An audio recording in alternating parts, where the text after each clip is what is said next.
happening, peeps? You already know what it is. It's Aaron Escape, aka Double A, and this is the Royal Rumble 2016 wrap up. Oh boy, I'm kind of tired because I'm obviously in the UK and I stayed up till like 4 last night, this morning, watching it. So I'm very, very tired. But I thought it'd be better to do a review of the Rumble and the following Raw separately. I was going to try and do both of them together, but it would have been a long video. Plus, usually on Raw, they have a chance to kind of fix or change anything that they think didn't go too well at Rumble, which I guess they will do. If you watched it and you saw how it went down, there's definitely a big opportunity for them to make some changes on tonight's Raw. So I'll do a separate video for that tomorrow. But yeah, Royal Rumble, man. I mean, wow. Obviously, I'll start off with Kevin Owens and Dean Ambrose match. I was very surprised that it was first, because when I knew that match was happening, I knew straight away that that would be match of the night. Don't think there was any doubt in anyone's mind that those two wouldn't put on a sick match. And they did. Obviously they did. Really, really good spots. Good, solid half an hour match. It was a good start to the show, man. And I kind of thought, wow. Normally when they start off with a match that good, it's very, very hard to keep it going and follow it up. And people tend to lose interest. But it was a pretty good pay-per-view overall. I was thoroughly impressed. A bit, upset that Owens didn't win. I kind of wanted him to win it, but he still left that match looking really strong. Being a heel, he can kind of take the loss and still sort of get the win. You know what I mean? So it's not too bad. But yeah, Ambrose looking strong as well, man. Put on a good. Yeah, them two worked really well together. So I was happy with that. And then we had the tag team title match. I think it was after. It might have been US. But yeah, anyway, the tag team title match was cool. Again, that was good. I feel bad for the Usos though, man. Like, I like them. I think they're good. I think they're good performers. They've never really been super charismatic or have amazing personalities like on the mic. I've probably seen them on the mic like twice, to be honest. It rarely happens. And I've always thought that's kind of held them back a bit, even though they're good in the ring. They just don't have any personality outside of being in the ring. And the way New Day are at the moment, man, that team is just on fire. Like, they're easily the best tag team in the division. And the Usos just can't get. The Usos are getting booed, man. First time I've heard them get booed in a while. Like, they were getting booed out of the building. Every time they were on the offense, booed. When they come out, booed. I was just like, wow. These people do not want them to win. And yeah, I feel bad for them. I think, actually, ever since Jay got injured, they've just been, I don't know, man. They need to get they haven't really evolved as a tag team. Like, they've got better in the ring, but they've not really done anything to improve themselves or change themselves or do anything new. So I think people are just kind of bored to them. They're a bit stale. They come out, they do their haka, they get hyped when the music hits and got loads of energy, but that's it. Yeah, they're good in the ring, but they need more, man. They need to figure out a way to not be like New Day, but do something where they can, I don't know, get the crowd behind them a bit more than just coming out and having loads of energy and shit. Because it's just not working for them, man. Like, the crowd are absolutely killing them every time they're on the offense, and like did not want them to win at all. So yeah, New Day winning that was a no-brainer, and it was a good finish, man. Flipping Big E with the big ending out of nowhere off the top. That was sick. I was not expecting that at all. That was a really good finish. But yeah, the Usos, man, I don't know what's going to happen with them. They need to figure something out. Yeah, then we had Kalisto and Del Rio. Also, I'm really, really annoyed. Why does the WWE insist on having the champions come out first? Like, I just don't get it. It's not hard to do. It doesn't matter how over a champion is, or how much of a healer they are, or how much of a face they are. They should always come out last. Always. They should always do it. The only time that happened was Charlotte came out last. Or did she? Was it Charlotte? Oh, I don't remember, man. Someone came out last out of all the title matches. But yeah, they need to just be consistent with it, man.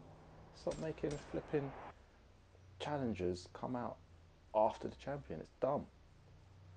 Oh, I don't know why they did that. But yeah, anyway, that match was alright. It was alright.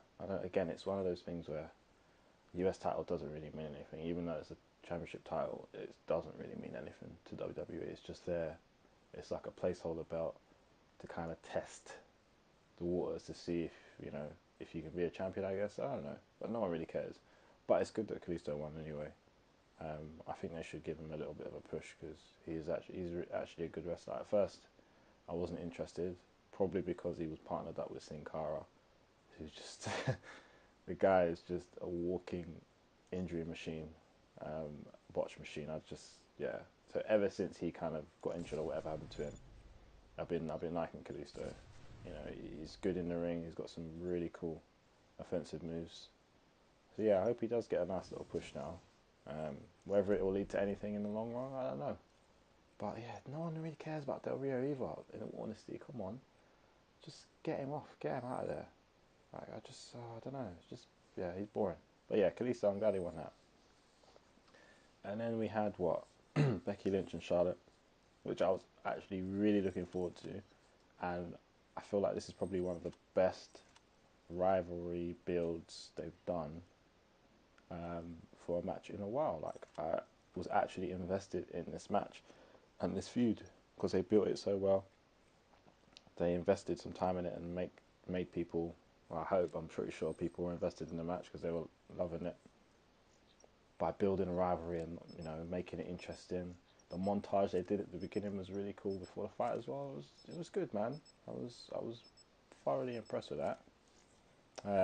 Obviously Charlotte retained with help from her pops again, which was I guess it was alright. But even better news coming out of that match, flipping Sasha Banks. Oh, I wasn't expecting her to come back because I thought she was injured. I don't know how serious the injury was, but I was so glad, just like everyone else there, was so glad when her music hit, man. Because that's the champion that we want. That's who we want holding the belt. So I'm hoping that this will set something up or set her up for Mania, because this girl has just been on fire since, and they still haven't mentioned it. This girl has not lost a singles match since coming up to the main roster. Not once. She has not lost one time. So I'm hoping this, is some big payoff for her at Mania, because she's fire, man, and everyone wants her to win badly. Like, they obviously know that. I'm hoping they're building to that. So yeah, that'd be good, man. That'd be good. Nice little tease as well. She comes out and everyone cheers, and then she just boots Becky out of the ring, and everyone boos like, "Oh, don't tell me this girl's gonna flip him." But it was nice. It was a good. They know what they're doing. I think they know what they're doing. At least with her anyway. In her case, they seem to know what they're doing. But yeah, so to the actual Rumble itself. Now I did have some predictions that I put up on my Tumblr of what I thought was going to go down. I wanted Bray to win. I thought Brock was going to win it. The surprise people that I thought were going to be in it did show up. So, obviously it was Roman and Rusev at 1 and 2. Rusev got eliminated pretty quick. I don't know what that was about. It was a bit strange. And then the cameramen just completely botched the surprise. Not the surprise, but they botched AJ's entrance by not showing the Titantron until he actually came out. So I didn't even get to see the surprise properly. Like, I just heard people's reaction and I knew straight away. So that was a bit annoying. But man, that pop was something else. I mean, the place went insane, which is understandable because I'm so glad that he's here. But man, yeah, that pop was cool. It was cool. I like the song as well. The remix of that DMX tune. I'm liking it so far. And he had a good little showing The only thing I was worried straight away as soon as it came, I was like, oh my god, if they make Roman eliminate this guy, this place is going to get booed the hell out of, and they're just going to shit on the whole event if that happens. So I was really worried that they were going to make Roman eliminate him. In fact, the only person that could have really eliminated him, which did, was Kevin Owens. He's the only person that could eliminate him and take on that kind of heat because it suits him.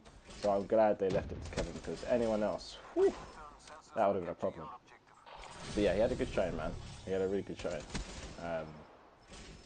Yeah, it wasn't in there that long. It was in there for a good while. But he was kind of the only surprise. Like, they had some absolute waste people coming in.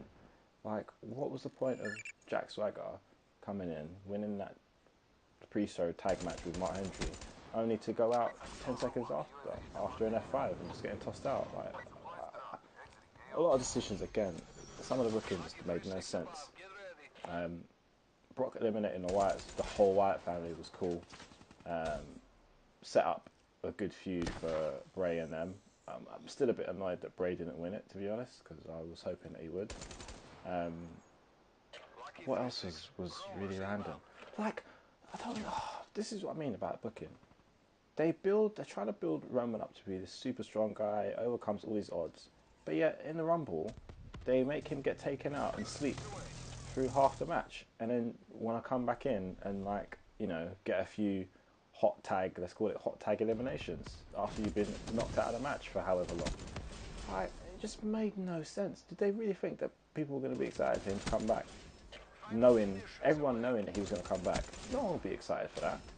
It was I don't get the booking sometimes with these guys, man. I just don't get it. Like, it made no sense. Jericho was in there for a while. You know, again, I didn't really see the point of what he did. He didn't really do anything amazing. Kofi did his usual spot. He landed on Big E, which was fun, and then he drank someone's drink from the crowd. You know, nothing out of the ordinary there. This was really weird. I knew that Triple H obviously came in at number 30, which was not a surprise. I think most people knew that Triple H was going to be there, but it was just the fact that he actually won it. Like, to be fair, I don't care. Like, not that I don't care that he won it, but I don't care that Roman isn't champ. But it's just like, really, that was the best you could have done, Triple H winning it. You could have given it to anyone. Like, it's just, I don't know, man. Don't know, it kind of annoyed me, but at the same time, I'd rather he has it than Roman. But at the same time now, again, I don't want to go too much into theories until I watch Raw, but are they really going to set up Triple H and Roman for WrestleMania? Really? Who wants to see that? No one. And if he does win it at Mania, he's going to be off what? 3-time champion in less than 6 months. Yeah, that's brilliant. So I'm hoping that's not how it's going to go down. But yeah, it was just so annoying, man. Why don't they have some balls and just try something? Just take a risk on someone. If Dean Ambrose won that would have been sick, because the crowd was super. I'm talking super behind that. That would have been amazing. But no, Triple H, 14-time world champion, just had to do it. And I swear Triple H does not like Ziggler. The way I knew he was going to toss Ziggler out, I just feel like something behind the scenes, man. These two just, he loves Bray and Ziggler. Surprise, surprise, he tossed him out. Pedigreed him and tossed him out. I knew that was going to happen. It was just a weird Rumble. It was a weird Rumble. Very, very weird. Like I said, I'll wait for tonight's Raw, and see if they do decide to change anything they did with that Rumble. I do not want to see Triple H and Roman at Mania. I hope that don't happen. But yeah, there was a lot of good setups. A lot of good setups from this Rumble, hopefully. Oh, of course, Sami Zayn as well coming in was nice. So him and Owens. But we'll see how it goes, man. We'll see how it goes. I'm hoping Raw should be very interesting. But yeah, coming to the end of this video now. So what are we? It's Monday.